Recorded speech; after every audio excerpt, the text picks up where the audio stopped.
Tiene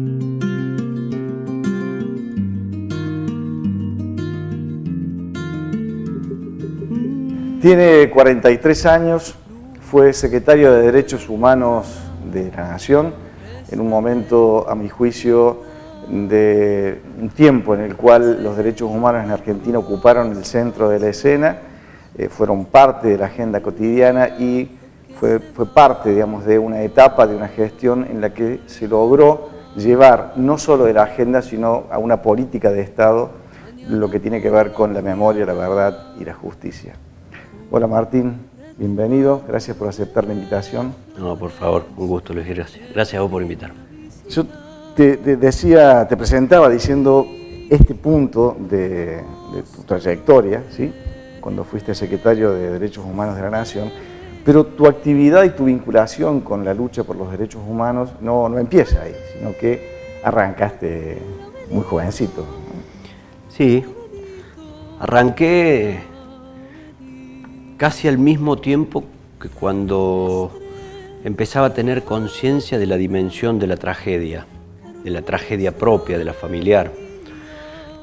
Cuando empezaba a sentir la necesidad de la presencia de mis padres y empezaba a comprender que la desaparición no era solamente una denuncia de parte de unas señoras de pañuelos blancos, sino que era verdaderamente la ausencia real en el cotidiano de la vida de una persona. Yo tenía aproximadamente entre 14 y 15 años cuando soy presidente del centro estudiante de mi escuela, en Catamarca. Catamarca porque nos fuimos en un exilio interno. Cuando desaparecen mis padres, yo tenía 2 años y medio, luego me traen a Córdoba con mi abuela. En Córdoba ya vivíamos con mi hermano, mi abuela y 2 primos más que también tenían los padres entre muertos y desaparecidos. Estábamos los 4 sin padre con mi abuela, que era una luchadora que ya había fundado Abuela de Plaza de Mayo junto con Sonia Torre, Irma Ramaciotti Molina. Vivimos poco tiempo porque mi abuela salía, esto plena dictadura, mi abuela salía al exterior a denunciar la dictadura. Y realmente era muy difícil, a nosotros un poco nos crió la militancia acá, y luego nos llevan a Catamarca rápidamente, entonces yo desde los 5 años, 4 o 5 años, yo vivo en Catamarca. Yo en mis 14 años, paso a los 14 años porque 14, 15 años, soy presidente del centro estudiante de mi escuela y la matan a María Soledad Morales.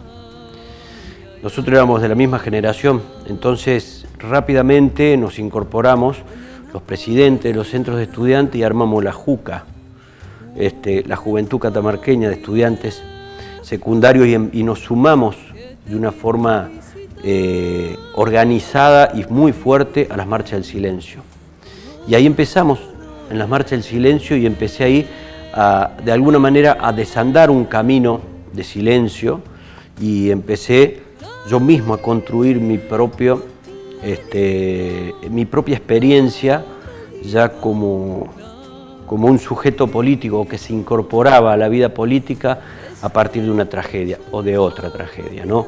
La muerte de María Soledad Morales me involucró, me trajo de nuevo a corta edad, a temprana edad, a una lucha en contra de la impunidad, porque realmente me sublevó, no era tolerable para nosotros, porque era tan cercana a María Soledad que la gran mayoría de los chicos de mi generación y que tenían algún nivel de conciencia política, algún nivel de inquietud, nos incorporamos. En la marcha número 23 la policía baleó a todo el mundo indiscriminadamente y cae casi muerto, con perforado en un pulmón, un pibe más chico que yo, al cual lo asisto yo. Ese momento fue como una explosión que me llevó para atrás a la dictadura militar directo. Que eso que yo estaba viviendo en democracia, que eso que yo estaba viviendo a mi temprana edad, mis padres lo habían vivido. Entonces como que me emparentó, me llevó, y a partir de ahí tomo la decisión de que parte de mi vida iba a ser en la lucha contra la impunidad. Por caso María Soledad Morales, pero después por mis padres y por la memoria, la verdad y la justicia, por eso estudié Derecho. Frente a este dolor, frente a estos 30.000 dolores y las familias, digamos, de quienes han sido víctimas de la represión durante la dictadura, siempre me surge esta pregunta de cómo se hace para salir de lo que implica el dolor individual, de lo que implica el dolor, la ausencia que vos mencionabas recién, y pasar al compromiso político. Transformar ese dolor, esa angustia, esa ausencia, esa bronca, que seguramente habrán ideado en algún momento, y convertirlo en acción política, en compromiso político. ¿Cómo fue en vos ese paso? Mira, yo creo que en el caso nuestro, de mi familia, en particular mío, he tenido una familia que nos educó en la lucha. Como te decía, mi abuela, mis tíos, la que me crió, otros tíos, toda mi familia materna, una familia de luchadores.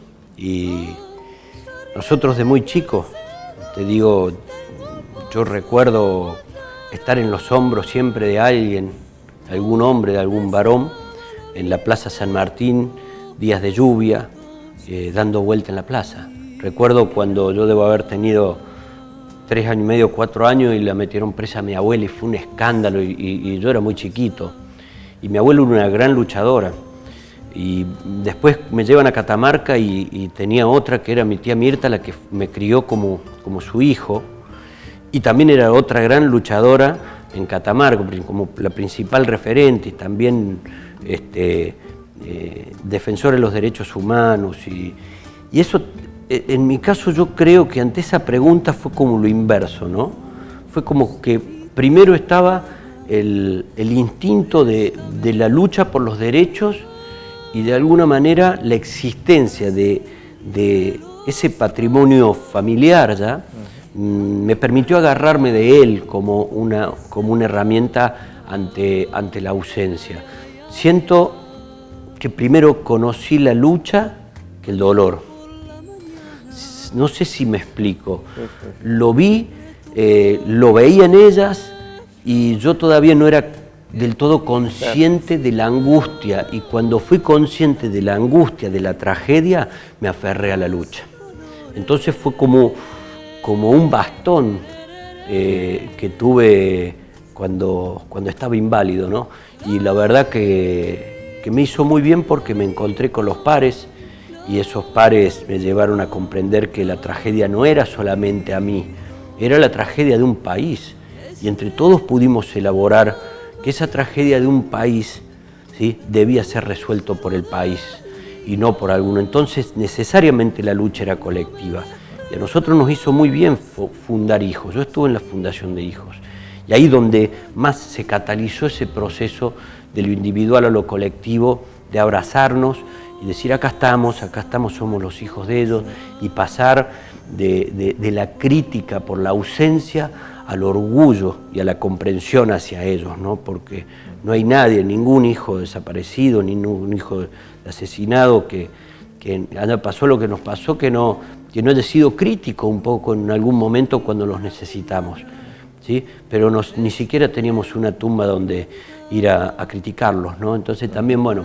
fue realmente complejo, pero te vuelvo a repetir, ante tu pregunta concreta, yo primero conocí la muleta antes que la renguera, ¿no? Recién contabas que decidiste estudiar Derecho justamente porque en la lucha aprendiste la importancia de esto, ¿no? De reconocer el derecho y luchar para poder ejercer esos derechos, ¿no? Te viniste a Córdoba e iniciaste tu carrera, la misma carrera que tu padre había hecho, ¿no? Pero en otro lugar, ¿no? Él fue especialista en, digamos, un abogado laboralista, ¿no? Efectivamente. ¿Cuál es tu especialidad? Derecho penal. Sí, fue también todo un proceso, ¿no? Lo de María Soledad, yo me acerqué mucho a una abogada en ese momento, se llamaba Lila Safe, que era la abogada querellante por parte de las víctimas, y estuve muy cerca, y mi hermano ya se había venido a estudiar Derecho a Córdoba. Mi padre fue asesinado, torturado, desaparecido, y mi madre también, porque mi padre había sido uno de los colaboradores de Norberto Centeno, quienes fueron el grupo que fueron los que corredactaron la ley de contrato de trabajo, la actual vigente que quiere modificar ahora Mauricio Macri, una ley que ordenó llevarla adelante Juan Domingo Perón, para que justamente se pueda cristalizar la decisión de distribución de la riqueza hacia los trabajadores, o sea, con paradigmas muy concretos de defensa de los trabajadores. Esa ley, que fue un orgullo de una camada de abogados laboralistas, los llevó a que terminen en esa noche que se llamó la noche de las corbatas, justamente porque eran abogados laboralistas los que llevaron adelante esa ley y también esa lucha gremial. ¿Cómo viviste vos esa incorporación a la lucha específica por los derechos humanos en esta política de memoria, verdad y justicia? Obviamente que 22 años después, ¿no? Sí. Hijos tiene 22 años, yo tenía 19 años cuando fundamos Hijos. Y cuando nosotros nos vemos por primera vez, ahí en ese campamento, el 14 de abril de 1995, nos vimos contando nuestro testimonio. Era la primera vez, te cuento muy rápido por qué no nos encontramos espontáneamente. La mayoría de los hijos desaparecidos, hijos de fusilado o expreso político, habíamos pasado por los talleres. En Córdoba, un taller Julio Cortázar que contenía a todos los que no habíamos quedado sin viejos. Entonces íbamos, hacíamos cosas artísticas, pintábamos, nos atendían psicólogos, todo organizado por militantes. Vaya el honor a Roger Becerra, Silvia Plaza, que fueron los que en aquel momento realmente anónimamente llevaron esa tarea. En el 95, como que ya nosotros todos éramos grandes, casi todos, quisieron hacer el cierre del taller Julio Cortázar. Y convocaron a muchos los que habían pasado por los talleres, ¿sí? Pero 15 años después, 20 años después, y de ahí surge 70 compañeros, pero también convocaron de distintos talleres del país. Entonces ellos, sin pensar, ni siquiera imaginar, cuando estaban pensando un cierre, surgió un nacimiento. Fue extraordinario, ¿no? Porque ahí surge en un momento muy especial y en ese momento nosotros ni nos imaginábamos que íbamos a tener, nos iba a caer esa responsabilidad histórica de darnos cuenta que ya éramos un actor que tenía que sucumbir en la lucha porque era una responsabilidad histórica. Los hijos de las víctimas tenían que tomar una bandera que era la de continuidad de la lucha de las madres, las abuelas, ¿sí? De los familiares, y llevarla adelante. Memoria, verdad y justicia con sangre renovada, porque no era una cuestión solamente, era el otro punto. Las madres en el orden familiar es de arriba abajo pidiendo justicia y los hijos de abajo para arriba pidiendo justicia. Y empezamos a llevar adelante los juicios, empezamos a llevar adelante política y diseño de políticas de Estado, como la ley de la memoria la hicimos nosotros, hicimos la ley de protección de testigos, llevamos adelante juicios, llevamos adelante acciones ante organismos internacionales, digamos, pudimos ser un operador en la construcción y reelaboración de pilares fundamentales de la democracia, que fue Memoria, Verdad y Justicia, ¿no? Virgen de los dolores.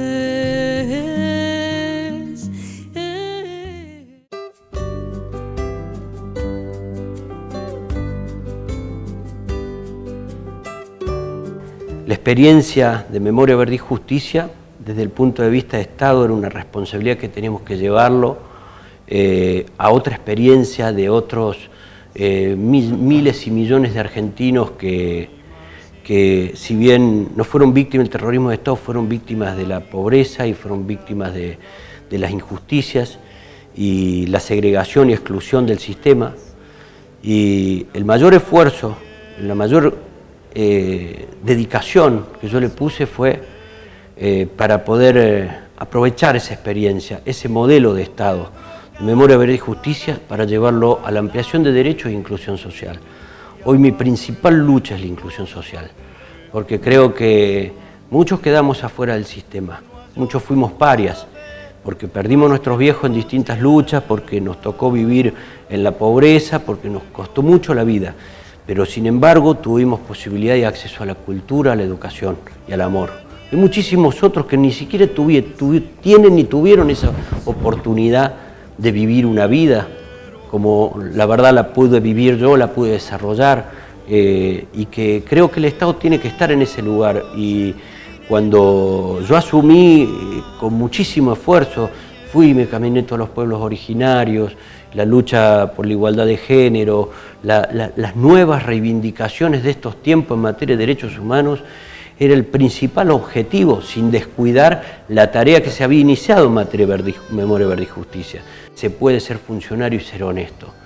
Ser honesto se puede transformar, se puede realmente creer que uno puede ser el mismo. Nadie te va a cambiar, ni siquiera la persona más poderosa, ni siquiera la persona más persuasiva y más inteligente como puede haber sido Cristina, te puede cambiar cuando vos estás convencido de lo que querés y lo tenés que llevar a cualquier lado donde vos estás. Por eso que vale la pena involucrarse, que vale la pena ser solidario, que vale la pena disputar los espacios de poder para transformarle la vida a los argentinos. Esa es mi experiencia, digo, yo no diría mucho más que eso a mis hijos y a los que yo puedo decirles, que verdaderamente no me arrepiento, que vale la pena y que fue un momento extraordinario de la Argentina. ¿Cómo vivís cada 24 de marzo en esa manifestación que con los años ha ido creciendo hasta constituirse en un foro, digamos, en un faro que no deja de iluminar el pasado, ¿no? Reclamando que la memoria siga vigente, ¿no? ¿Cómo vivís cada 24? Antes yo lo vivía con un poco de angustia, antes yo lo vivía con un poco de tristeza. El tiempo y la lucha nos pusieron desafíos altos y anduvimos por esas alturas y resolvimos mucho. Uno tiene que también ser consciente que lo imposible es parte de la vida cotidiana. Te cuento una anécdota. Cuando yo asumo como secretario de Derechos Humanos de la Nación, voy a ver a Cristina. Yo no la conocía, yo lo conocía a Néstor Kirchner, pero no la conocía a Cristina personalmente. Y cuando voy así, hablo, me dice, bueno, vos sabés que va a suceder lo de Eduardo Luis Duhalde. Para nosotros los derechos humanos, como vos sabrás, es importantísimo, es casi la filosofía de este gobierno, y el de Néstor y el mío. Es una alta responsabilidad. Vos pudiste, me imagino, junto con tus compañeros, lo metieron preso al general Menéndez, vas a poder hacer cualquier cosa. Y estuvimos hablando, le conté esta cosa de que Memoria, Verdad y Justicia, la ampliación de derechos, le pareció fascinante. Y cuando yo ya me estaba yendo, me dice, bueno, suerte, papá, le digo, presidenta, quédese tranquila que yo voy a hacer todo lo posible para lograr los objetivos. Y me dice, no, vení para acá, vos vas a hacer lo imposible. Entonces, ese límite entre lo posible y lo imposible, ¿sí? Hay un esfuerzo más, ¿no? Y en ese esfuerzo más está la reparación propia, la sanación propia a la sanación social. Y esa sanación social es el faro que vos decís, que se llama garantía de no repetición. Ese faro se llama nunca más. Lo que nosotros vivimos, la tragedia de vivir 43 años sin padre ni madre. Mi hijo Pedrito, que nació ahora, no va a conocer ni a su abuela ni a su abuelo. Es un daño que no se repara con nada. Pero lo que sí se puede reparar es una democracia que no permita que esto vuelva a suceder a nadie.